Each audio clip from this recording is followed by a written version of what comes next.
1950 మార్చ్లో planning commission అనేది ఏర్పడ్డది. ఓకే, సో అది ఏర్పడిన తర్వాత మొదటి పంచవర్ష ప్రణాళిక ఎప్పుడు ప్రారంభమైంది అంటే 1951. సో ఎన్ని సంవత్సరాలకి 5 years కనుక్కున్నాం కాబట్టి 56 వరకు. దీనికి అధ్యక్షుడు ప్రధానమంత్రి, అప్పుడు ప్రధానమంత్రి ఎవరు అంటే నెహ్రూ. ఉపాధ్యక్షుడిగా ఎవరున్నారు అంటే గుల్జారీలాల్ నందా.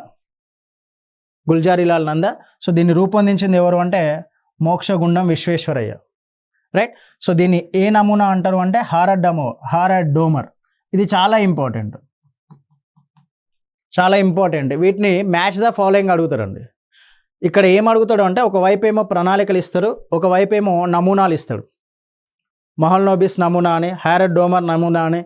సో ఇలాంటి నమూనాలు అడుగుతూ ఉంటాడు మనల్ని. ఓకే, సో ఇది ఫస్ట్ ప్రణాళిక దేనికి సంబంధించిందంటే హారడ్ డోమర్ నమూనా.